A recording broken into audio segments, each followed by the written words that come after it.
Last chapter हमने पिछली video complete की थी मैटर चेंज स्टेज पे। उसके आगे हम कंटिन्यू करते हैं वीडियो को। उसके आगे है inter conversion of 3 stage of matter. Matter की जो 3 स्टेज होती हैं सॉलिड, लिक्विड और गैस, उनमें इंटर कन्वर्जन किस प्रकार से होती है, यानी कि वो एक स्टेट से दूसरी स्टेट, दूसरी से तीसरी स्टेट में किस प्रकार से जाते हैं, किन किन प्रक्रियाओं के द्वारा ये चेंज होते हैं, उनके बारे में हम डिस्कस करेंगे आज। सबसे पहले सॉलिड से लिक्विड। सॉलिड से लिक्विड जो होता है ये फ्यूजन के द्वारा ये चेंज होते हैं। फिर लिक्विड से जब गैस बनता है, गैस में वेपोराइजेशन के द्वारा वो चेंज होते हैं। फिर गैस से सॉलिड जो बनता है सब्लिमेशन के द्वारा वो गैस से सॉलिड बनते हैं। फिर लिक्विड से अगर सॉलिड बनना हो तो सॉलिडिफिकेशन के द्वारा, सॉलिडिफिकेशन होता है उसके द्वारा लिक्विड से सॉलिड में चेंज होते हैं। और जब गैस से लिक्विड में चेंज होना है तो वो जो है कंडेंसेशन प्रक्रिया के द्वारा वो चेंज होते हैं। और गैस से सॉलिड बनता है वो भी जो है सब्लिमेशन प्रक्रिया के द्वारा, सब्लिमेशन मेथड के द्वारा वो चेंज करते हैं। अब सबसे पहले हम सॉलिड से लिक्विड की तरफ चलते हैं, वो होता है फ्यूजन प्रक्रिया। फ्यूजन में क्या होता है? Fusion is the energy required for solid become liquid at the constant temperature. किसी निश्चित तापमान पर, कोई कांस्टेंट टेम्परेचर पर जब कोई सॉलिड चीजें लिक्विड में चेंज हो जाती हैं उसको कहते हैं फ्यूजन। ठोस पदार्थ द्रव अवस्था में, ठोस चीजें जो है द्रव अवस्था में चेंज होती हैं तो उस प्रक्रिया को कहा जाता है फ्यूजन प्रक्रिया। जैसे फॉर एग्जांपल है आइस इनटू वाटर। आइस जो है, आइस का वाटर बनना। दूसरी चीज है वेपोराइजेशन। वेपोराइजेशन मतलब वाष्पीकरण, हिंदी में कहते हैं इसको वाष्पीकरण, भाप बनना, वेपर्स बनना। तुमने देखा होगा इट इज द प्रोसेस। जो लिक्विड चीजें होती हैं, लिक्विड चीजें जब गर्म होती हैं या सनलाइट पड़ती है उन पर, सनलाइट पड़ने के बाद, गर्म होने के बाद वो वेपर्स में चेंज हो जाते हैं, यानी एक स्टेट लिक्विड स्टेट से वो क्या होती हैं गैस स्टेज में चेंज हो जाते हैं। वाटर से वाटर वेपर्स बनना एग्जाम्पल है इसका, कि जो पानी होता है पानी से वाष्प बनना, भाप बनना।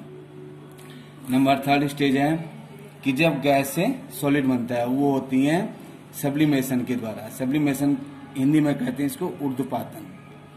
It is the chemical process which solid change into vapours without passing through. जब कोई सॉलिड चीजें जो है बिना लिक्विड में चेंज हुए, ठोस अवस्था से बिना द्रव अवस्था में चेंज हुए बिना ही सीधे वो क्या होते हैं गैस में चेंज हो जाते हैं, तो उसको कहते हैं हम सब्लिमेशन। फॉर एग्जाम्पल है, जैसे आपने देखा होगा नेफ्थलीन की गोलियां होती हैं, अमोनियम क्लोराइड है, नेफ्थलीन कहते हैं हम कपूर की गोलियां। जब हम कपड़ों में जब हम कपड़ों को संभाल के रखते हैं तो उसमें नेफ्थलीन की गोलियां डालते हैं। वो गोलियां जो है ठोस होती हैं, सॉलिड होती हैं और सॉलिड से सीधे क्या होती हैं गैस में चेंज हो जाती हैं।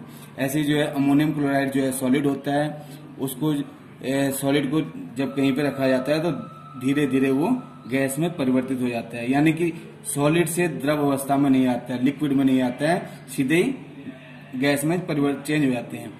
जबकि अधिकांश चीजें क्या होती हैं पहले सॉलिड से लिक्विड आती हैं, लिक्विड के बाद फिर गैस में चेंज होती है, लेकिन इसमें ऐसा नहीं होता है। उसके बाद है सॉलिडिफिकेशन। सॉलिडिफिकेशन का मतलब होता है जमना। सॉलिडिफिकेशन यानी जमना। जैसे फ्रीजर पे, हमारे फ्रीजर पे होता है कि बर्फ वगैरह होता है, लिक्विड रूप में होता है, लिक्विड से सीधे क्या होते है वो बर्फ बन जाता है, ठोस बन जाता है, सॉलिड बन जाता है, उसको कहते हैं हम सॉलिडिफिकेशन। नेक्स्ट है हमारे पास अगला है हमारा कंडेंसेशन। कंडेंसेशन है संघनन। It is the process by which water vapours is the air change into the liquid water. Water के वेपर्स जो होते हैं वो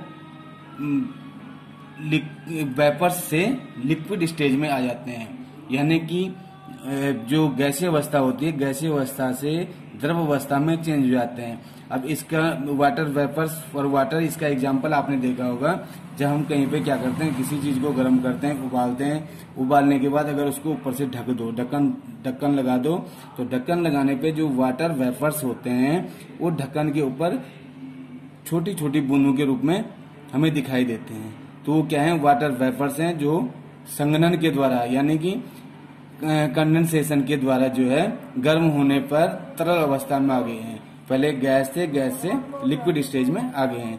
तो ये जो है इस प्रकार से इसका एग्जाम्पल है। अगला है हमारे पास है इवेपोरेशन, भाप, the phenomena of the change in liquid into vapors any temperature in boiling point। अपने बॉइलिंग पॉइंट, निश्चित उबाल दर, बॉइलिंग पॉइंट कहते हैं उबाल दर्जा, किसी निश्चित उबाल दर्जे पे, किसी निश्चित बॉइलिंग पॉइंट पे, क्वथनांक बिंदु पे, जिसमें कि कोई गर्म होने पर, उबलने पर वेपर्स के रूप में हमें वाष्प के रूप में परिवर्तित होते हैं, उनको कहते हैं हम इवेपोरेशन। अब इसके फैक्टर्स ऑफ इवेपोरेशन, इसके फैक्टर्स हैं हमारे पास। इसके क्या क्या फैक्टर हैं? नंबर 1 है इंक्रीजिंग ऑफ सरफेस एरिया। ये किसी चीज के सरफेस एरिया पर डिपेंड करता है। जितना सरफेस एरिया होगा उतना ही ये वाष्पीकरण जो है ज्यादा मात्रा में होगा। अगर सरफेस एरिया ज्यादा है तो वाष्पीकरण भी क्या होगा? ज्यादा होगा। सरफेस एरिया कम है तो वाष्पीकरण, इसको हम एक एग्जांपल से समझते हैं। जैसे आप किसी कप और प्लेट में चाय या गर्म दूध डालो, तो कप में और प्लेट में हमने गर्म दूध डाला, कप की अपेक्षा दूध जो है प्लेट में जल्दी ठंडा हो जाता है। क्यों? इसका कारण क्या है? क्योंकि यहाँ पे सरफेस एरिया ज्यादा है। सरफेस एरिया ज्यादा होने के कारण वो जो प्लेट का सरफेस एरिया है वो ज्यादा है और उसके वेपर्स जो होते हैं वो ज्यादा बन गए, जिसके कारण जो है वो जल्दी से ठंडा हो जाता है। इंक्रीज इन टेम्परेचर, तापमान में बदलाव, तापमान बढ़ने के कारण, इंक्रीज टेम्परेचर में तापमान बढ़ने के कारण वाष्पीकरण भी क्या होगा? ज्यादा बढ़ेगा। इसको भी हम एक एग्जाम्पल के द्वारा समझ सकते हैं कि जब हम गर्मी के दिनों में देखते हैं कि वाष्पीकरण बहुत ज्यादा होता है।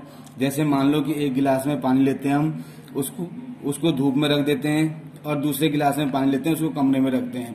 तो जो धूप में रखा हुआ पानी का गिलास होता है उसको आप देखोगे घंटे 2 घंटे के बाद उस पानी में कमी आ जाती है, जबकि कमरे के पानी में किसी प्रकार की कमी नहीं आती। इसका मतलब क्या हो गया कि जहां टेम्परेचर ज्यादा था वहां पे इवेपोरेशन क्या हो गया? ज्यादा हो गया, वाष्पीकरण जो है ज्यादा हुआ है। तीसरी चीज है decrease in humidity.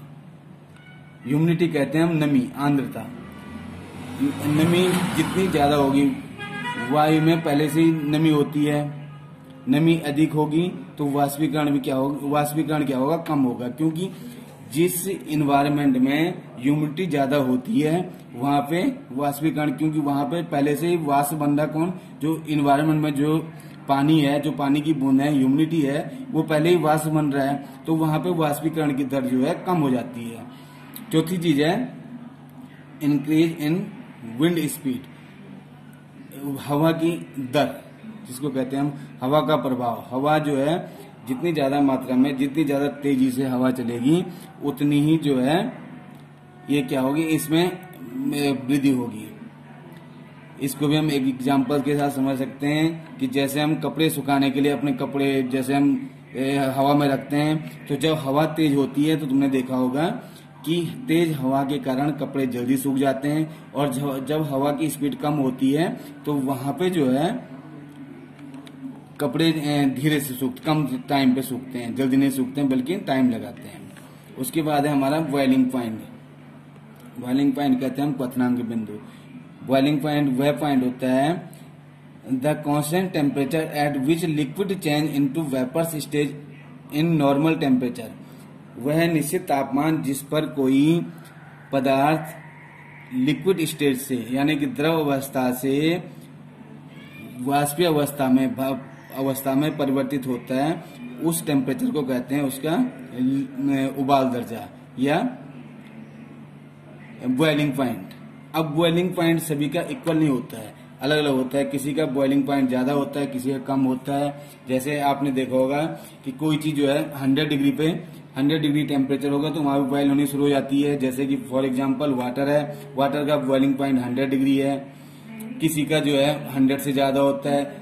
Boiling point जो है सॉलिड चीजों का भी होता है, ठीक है ना। तो सॉलिड चीजें जो है जितना ज्यादा टेम्परेचर होगा उतने पे जो है वो बॉयल होनी शुरू होंगी, गर्म होनी शुरू होंगी। तो बॉइलिंग पॉइंट सभी का इक्वल नहीं होता है, बॉइलिंग पॉइंट सभी का अलग अलग होता है।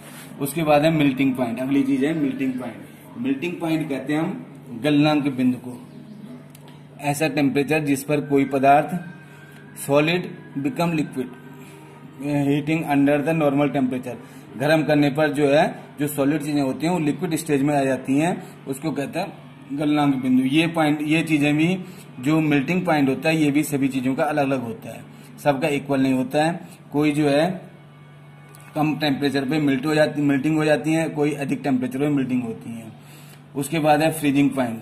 फ्रीजिंग पॉइंट कहते हैं हम कि जो जिस टेम्परेचर पे कोई लिक्विड चीजें जो है सॉलिड बनती हैं, solid into liquid change into solid, liquid जो है सॉलिड स्टेज में चेंज। जैसे आपने देखा होगा कि आपकी फ्रिज पे जब हम फ्रीजर पे कोई चीज रखते हैं, पानी रखते हैं, लिक्विड चीज रखते हैं, तो वो जो है किस में चेंज हो जाता है, सॉलिड में चेंज हो जाता है, तो वो फ्रीजिंग पॉइंट हो गया उसका। तो ये हमारे पास ये सारी चीजें थी इस लेसन में, जो जो इम्पोर्टेंट चीजें थी वो सारी मैंने डिस्कस कर ली हैं, ठीक है।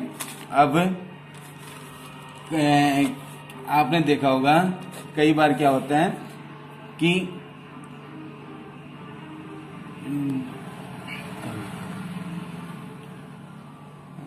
आपने देखा होगा कि जैसे हम अपनी हथेली पे कोई क्या करते हैं, अपनी हथेली पे इत्र या परफ्यूम की कुछ बूंदे डालो या पेट्रोल की हम कोई बूंदे डालते हैं तो हमें ठंडक सी महसूस होती है। क्या आपने कभी ये महसूस किया? तो इसका कारण भी यही है कि जिस एनवायरनमेंट में वाष्पीकरण की दर ज्यादा होती है, वाष्प बनता है, भाप बनता है, यानी कि जो चीजें इवेपोरेशन ज्यादा करती हैं उनके कारण जो है एनवायरनमेंट की गर्मी को वो चीज ले लेती है। और हमारे जैसे सपोज कर लो कि हमने अपनी हथेली पे इत्र वगैरह डाला है, तो जो हमारे हाथ की गर्मी होती है वो लिक्विड चीजें ले लेती हैं, द्रव चीजें वो उस चीज को ले लेती है और वो क्या होती है, हमें ठंडक महसूस करती है। इसी प्रकार से मटके का पानी होता है, घड़े का जो पानी होता है वो भी इसी प्रोसीजर के द्वारा हमें ठंडा लगता है, या हमारे कमरे को ठंडा करने वाला कूलर जो होता है वो भी इसी प्रकार से काम करता है। That's all.